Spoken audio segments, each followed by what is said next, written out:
한 해가 저물어가면서 우리가 가져야 될 믿음 중 하나는 역사에 대한 믿음이라고 생각합니다. 역사에 대한 믿음. E.H. 카라고 하는 아주 유명한 그 역사학자가 있었습니다. 그가 쓴 책이 뭐냐면 역사란 무엇인가. 엄청나게 그 유명한 책이고 많은 사람들에게 영향을 미친 그런 책이죠. 이 책에서 그는 역사는 참 정의하기가 어렵다 그랬어요. 한마디로 정의하기가 어렵다. 승자들의 역사일 수도 있으니까. 관점도 매우 다양하다. 과거의 관점, 또 현재의 관점.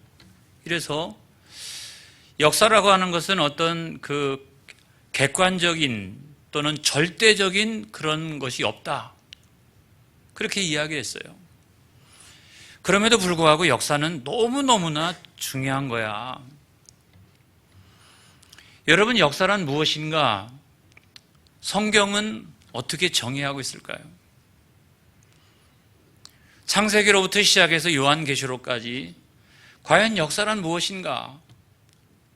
성경은 어떻게 말씀하고 있느냐 할 때에 하나님의 구원하시는 역사, 할렐루야. 이 창세기로부터 요한계시록까지 하나님은 오직 구원하시는 이야기만 하세요. 관점이 틀릴 수가 없습니다. 왜냐하면 저자는 약 한 40명쯤 된다고 이야기합니다. 하지만 모든 사람을 성령의 감화감동으로 이렇게, 그래서 성경을 집필하도록 역사하셨기 때문에 관점이 똑같아요. 아주 객관적이고 또 절대적인 역사가 존재한다. 그렇기 때문에 우리는 그 역사를 믿어야 할 줄로 믿습니다. 좀 어려운 이야기로 하면 하나님의 구원하시는 역사를 믿어야 되는 거죠. 하나님은 나를 구원하신다. 하나님은 우리를 구원하신다. 하나님은 주님의 교회를 구원하신다. 하나님은 종말 때에 반드시 우리를 구원하신다. 이런 믿음이 있어야 인생이 흔들리지가 않아요, 여러분. 우리가 인생을 살아나가면서 보통 어려움이 얼마나 많이 있습니까? 그래도 흔들리지 않는다는 거예요. 저는 그 대표적인 사람이 히스기야라고 생각을 합니다. 히스기야는요, 여호와 보시기에 정직한 사람이었어요. 어느 정도였느냐? 유대 나라의 전무후무한 왕이었다라고 성경이 말씀하고 있어요. 종교개혁도 철저히 했으니까 신앙생활도 잘한 거죠. 그의 심령 안에 또는 그 나라 안에 우상이 설 수가 없었습니다. 하나님과 착하고 연합하여 살고 하나님의 말씀이면 그걸 무조건 순종하고 그렇게 살았기 때문에 여러분, 그가 왕위에 오른 지 14년 동안 하나님은 그를 형통케 하셨느니라. 할렐루야. 근데 우리가 이 불완전한 세상에서 살아나가다 보면 여러분 15년째쯤 들어서니까 위기가 찾아오고 어려운 문제들이 생기기 시작했습니다. 그렇게 형통하던 히스기야가 15년째쯤 되니까 여러 가지 문제가 생겼는데 그 가운데 첫 번째가 뭐냐면 세상에 죽을 병에 걸린 거예요. 열왕기하 20장에 보면 그가 죽을 병에 걸린 이야기가 나옵니다. 그런데 사실 순서대로 얘기하면 이 죽을 병에 걸린 것이 먼저고, 그리고 난 다음에 생명의 수완을 하나님이 15년 동안 연장을 시켜주셨는데 그 15년 동안 아수르의 계속되는 그 공격을 받기를 시작을 합니다. 여기 성경에 열왕기하 20장 1절에 있는 말씀에 보면 다 같이 시작. 그때 히스기야가 병들어 죽게 되매 아모스의 아들 선지자 이사야가 그에게 나와서 그에게 이르되 여호와의 말씀이 너는 집을 정리하라. 내가 죽고 살지 못하리라 하셨나이다.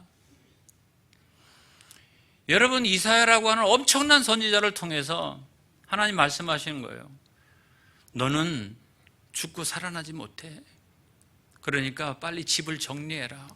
그렇게 이야기했는데도 히스기야는 자기가 지금 죽을 때가 절대로 아니라고 생각을 합니다. 왜냐하면 여러분, 열왕기하 18장하고 19장에 보면은 대제국 그 아수르가 신흥 강대국으로 부상하기 시작하고 주변에 있는 많은 나라들을 정복하고 얼마 전에는 북이스라엘을 완전히 멸망을 시켰어요. 그리고 난 다음에 지금 남한국 유다로 내려오고 있는 국가적 위기 상황 가운데 있는데 세상에 자기가 죽을 병에 걸린 거예요. 앞으로도 15년 동안 생명이 그 연장이 되었는데 자기 아들이 나중에 왕이 될 때가 나이가 얼마냐면 12살이에요. 그러니까 다시 말하면 아직 안 태어났다는 거예요. 국가적인 위기가 우리에게 찾아오고 있는데 자기는 죽을 병에 걸려 있고 후계 체제가 정리가 안 되어져 있는 그와 같은 상황 가운데 있습니다. 하나님, 그동안 내가 우상 숭배하는 거 철저하게 타파하고 하나님 나를 선하게 여기신다면 이 국가적인 위기 가운데서 나의 생명을 살려주시옵소서. 그러면 간절하게 벽에다 대고 얼굴을 향하여 통곡하면서 눈물로 기도하였다고 성경은 우리에게 말씀하고 있어요. 그렇게 간절히 기도하니까 놀라운 역사가 일어났습니다. 이사야가 그 예언을 선포하고 난 다음에 자기 집으로 돌아가다가 다시 왔어요. 열왕기하 20장 5절로부터 6절까지 있는 말씀에 보면 다 같이 시작. 너는 돌아가서 내 백성의 주권자 히스기야에게 이르기를 왕의 조상 다윗의 하나님 여호와의 말씀이 내가 내 기도를 들었고 내 눈물을 보았노라. 내가 너를 낫게 하리니 내가 3일 만에 여호와의 성전에 올라가겠고 내가 내 날에 15년을 더할 것이며 내가 너와 이 성을 아수르 왕의 손에서 구원하고 내가 나를 위하여 또 내 종 다윗을 위함으로 이 성을 보호하리라 하셨다 하라 하셨더라. 이사야가 너는 정령코 죽을 거야 이 말을 선포하고 집으로 돌아가기도 전에 눈물로 간절히 하나님 앞에 기도했더니 하나님께서 이사야 다시 가 해가지고 뭐라고 말씀하신 거예요? 너는 절대로 죽지 않을 거야. 3일 만에 다시 살아나게 될 거야. 그리고 내가 내 생명을 15년 동안 연장시켜 줄게. 그리고 너와 이 예루살렘 성을 아수르 왕의 공격에서 구원하리라. 할렐루야. 여러분, 이 말씀을 들었을 때 얼마나 기뻤을까요? 근데 여러분, 그 사이에 뭐가 있었다? 기도가 있었다는 거죠. 히스기야는 왜 하나님이 분명히 너는 죽을 거야, 너는. 그랬는데도 불구하고 기도를 멈추지 않았을까요? 여기에는 어떤 신념이 있었을까요? 어떤 믿음이 있었을까요? 그건 뭐냐면 하나님은 구원하시는 하나님이야. 하나님의 구원하시는 역사, 그거를 자기가 믿었기 때문에 그래요. 여러분, 그 이전에 있는 그 기도의 내용을 보게 되면 열왕기하 19장 4절에 있는 말씀을 보겠습니다. 시작. 랍사게가 그의 주 아수르 왕의 보냄을 받고 살아계신 하나님을 비방하였으니 당신의 하나님 여호와께서 혹시 그의 말을 들으셨을지라. 당신의 하나님 여호와께서 그 들으신 말 때문에 꾸짖을 듯하니 당신은 이 남아있는 자들을 위하여 기도하소서 하더이다 하니라 그랬어요. 여러분, 그 히스기야 왕이 이사야에게 사자들을 보내서 기도 요청을 하고 있는 장면이에요. 이 아수르 왕이 하나님을 비방하니까 그 비방으로부터 이 성을 구원해 주실 줄로 믿습니다 라고 하면서 기도 요청을 하고 있는 거예요. 다 죽어가는 사람이 말이죠. 그 다음에 또 열왕기하 19장 16절에 있는 말씀에 보면 시작. 여호와여 귀를 기울여 들으소서. 여호와여 눈을 떠서 보시옵소서. 사내립이 살아계신 하나님을 비방하러 보낸 말을 들으시옵소서. 그러면서 하나님, 내가 지금 전심으로 기도의 자리로 나아갑니다. 하나님, 나와 이성을 구원하여 주시옵소서. 그러면서 간절하게 하나님 앞에 기도의 자리로 나아갔더니 이런 엄청나고 놀라운 역사가 일어났습니다. 여러분, 이 말씀이 우리들에게 주고 있는 교훈이 뭐냐? 때때로 우리가 인생을 살아나가다 보면 감당할 수 없는 어려움이 우리에게 찾아올 때가 있다는 거예요. 우리는 그런 때 하나님의 구원하시는 이 역사, 그걸 믿음으로 고백하고 기도의 자리로 나가야 한다. 이 사실을 우리들에게 알려주고 있는 거예요. 여러분, 히스기야는 죽을 병만이 아니었습니다. 사실은 큰 문제는 뭐냐면 아수르의 공격이었어요. 당시 아수르 왕은 사네립인데요, 이 사람은요, 우리가 성경을 통해서 이 사람 막 욕하지만 자기네 나라에서는 대단한 왕입니다. 이 사람 이렇게 생겼어요. 니느웨에서 발견된 사네립 왕의 머리 형상, 얼굴이 이렇게 생겼어요. 험악하게 생기고 공격적으로 생기고 이렇게 생겼어요. 근데 이 사람이 그 북이스라엘을 다 멸망시키고 난 다음에 남유다를 쳐들어오니까 히스기야가 그냥 조공을 엄청나게 갖다가 바쳤는데도 불구하고, 그러면 물러가는 게 아니라 다음번에 어떻게 했어요? 더 많은 대군을 이끌고 쳐들어왔어요. 왜냐하면 조공을 받는 게 목적이 아니잖아요. 이게 공격하고 있는 목적이 조공을 받는 게 목적이 아닌 거예요, 여러분. 이 성을 차지하는 게 목적인 거예요. 그리고 히스기야 왕이 멸망당하는 것이 목적인 거예요. 그러니까 공격을 멈추지 않고 계속해서 찾아오고 있는 것이죠. 근데 여러분, 그의 수하 가운데 누가 있었냐면 사자 가운데 랍사게가 있습니다. 제가 그래서 이름이 하도 이상해가지고 이분의 별명을 지어줬어요. 별명. 잎사게다. 이렇게. 입이 얼마나 산지 알 수가 없어요. 보통 싼 게 아니에요. 랍사게가 찾아와가지고 유다 성읍 백성들이 다 지켜보고 또 히스기야의 사자들이 지켜보고 있는 자리에서 너희가 무엇을 의지하고 있느냐 그러지. 상한 애굽에 갈 때냐? 너희가 믿는 여호와 하나님이냐? 내 주 왕은 그 수많은 나라들을 다 멸망시킬 때 그들이 섬기고 있는 신이 없었더냐? 그럼에도 불구하고 다 멸망을 당했다. 그러니까 히스기야한테 절대로 속으면 안 돼.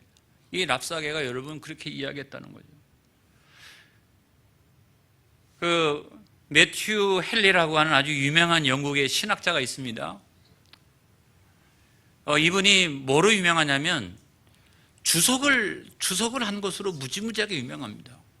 그러니까 보통 우리가 주석을 하면 굉장히 현학적인 그 주석이 있는가 하면 어떤 주석은 굉장히 심오하고 영적인 주석이 있어요.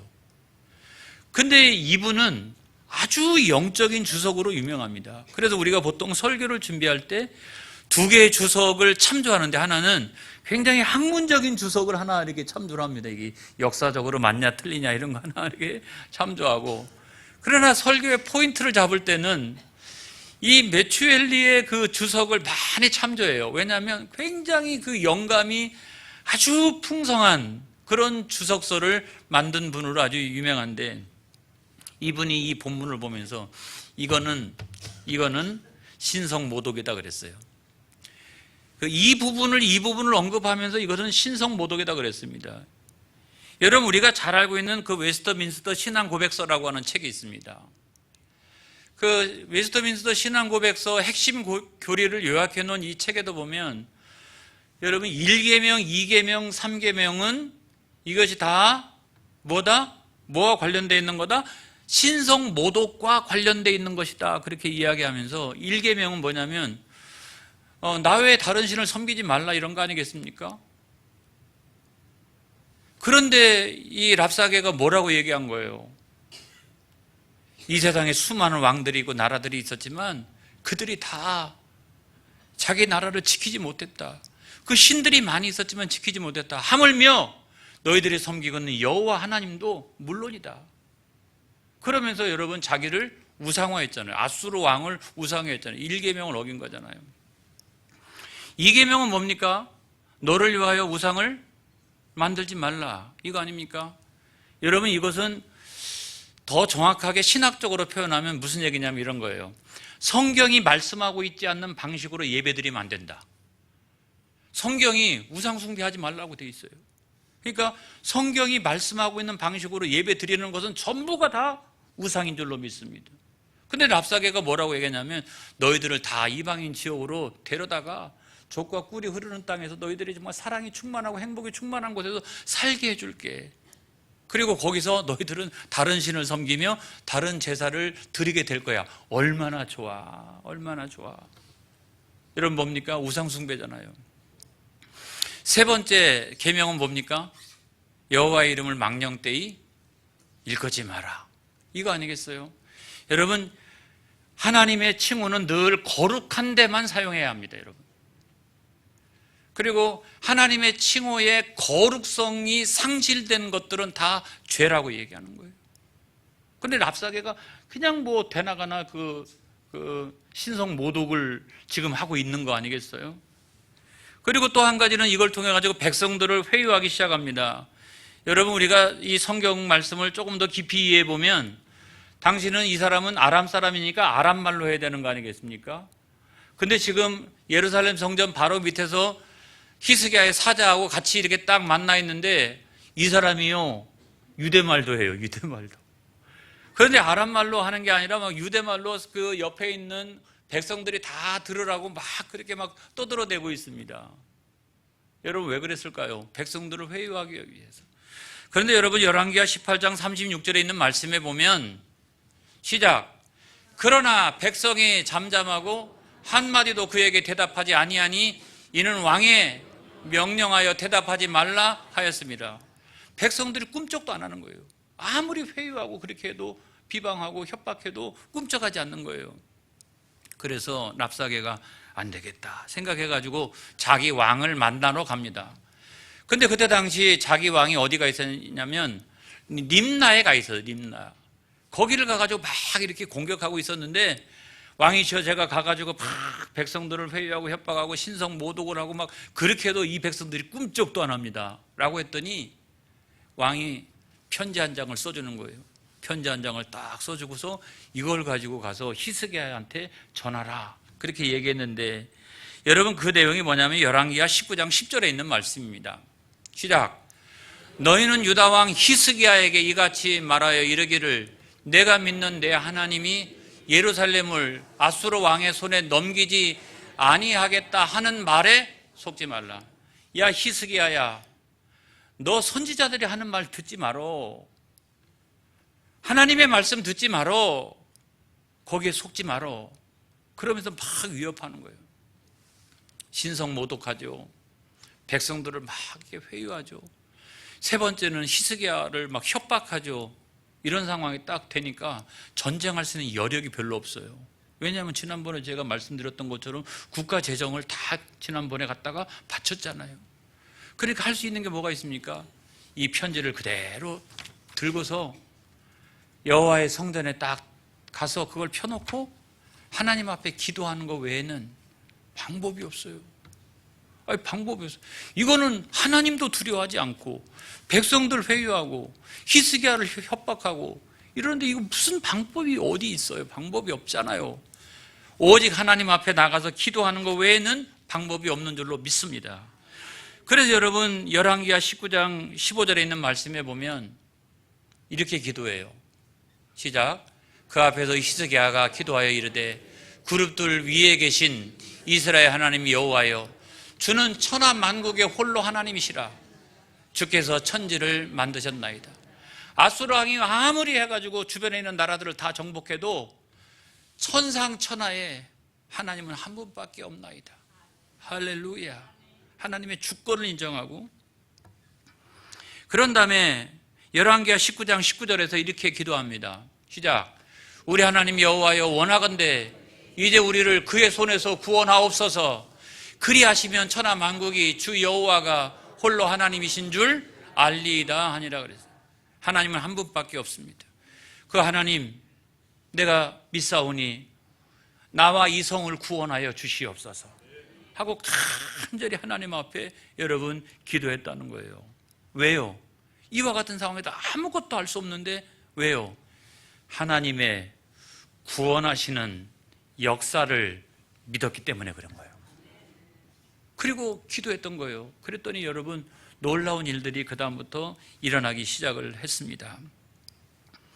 먼저는 이사야를 통해 가지고 하나님 말씀하세요. 열왕기하 19장 34절에 보면 이렇게 말씀하세요. 시작.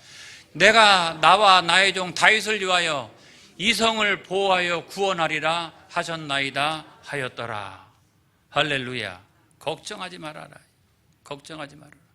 여러분 오늘 이 시대에 교회가 들어야 될 말씀이 이거고요. 오늘 이 시대에 교회가 가져야 될 믿음이 뭐냐? 말세와도 같은 세상에서 교회가 가져야 될 믿음이 뭐냐? 저는 그거는 하나님의 구원하신 역사를 믿는 거예요. 그걸 믿는 거예요. 그걸 다른 거 외에는 무슨 방법이 있어요? 그걸 이렇게 붙들고 나가는 거죠. 그랬더니 하나님께서 징조를 보여주십니다. 할렐루야. 징조를 보여주세요. 열왕기하 19장 29절에 있는 말씀에 보면 징조를 보여주세요. 시작. 또 내게 보일 징조가 이러하니 너희가 금년에는 스스로 자라나는 것을 먹고 내년에는 그것에서 난 것을 먹되 제3년에는 심고 거두며 포도원을 심고 그 열매를 먹으리라. 지금 완전히 포위된 상태이기 때문에 예루살렘 백성들이 바깥에 나가가 뭔가를 심을 수 있는 상황이 아니잖아요. 계속 여기를 포위해가지고 공격하고 있기 때문에. 그러니까 저절로 스스로 난 것을 먹고 2년째는 거기 스스로 난 것에서 난 것을 먹고 3년째에는 그것을 땅에다 딱 심고 그것이 포도원이 되고 풍성한 열매를 수확하게 될 것이다. 이것이 너희에게 징조가 될 것이다. 이렇게 우리들에게 말씀 주시고 있는 거예요. 사랑하는 성도 여러분, 누가 심겨질까요? 여러분, 누가 심겨질까? 이건 비유잖아요. 열왕기하 19장 30절에 있는 말씀 보겠습니다. 시작. 유다 족속 중에서 피하고 남은 자는 다시 아래로 뿌리를 내리고 위로 열매를 맺을지라. 아멘. 아멘이십니까? 이렇게 이제 막 포위하고 있으니까, 막 비방하고 공격하고 있으니까 그 예루살렘 성 안에 있는 사람들 가운데는 일부는 도망친 사람들도 있죠. 당연히 있죠. 왜 없었겠어요? 근데 저기서 피하는 자는 누구냐?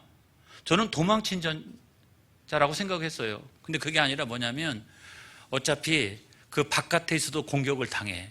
그러니까 예루살렘 성 안으로 피하여 들어온 자, 그리고 예루살렘 성 안에서 끝까지 믿음을 지키면서 이제 남은 자, 믿음을 지켰던 자, 이런 사람들을 중심으로 어떻게 한다?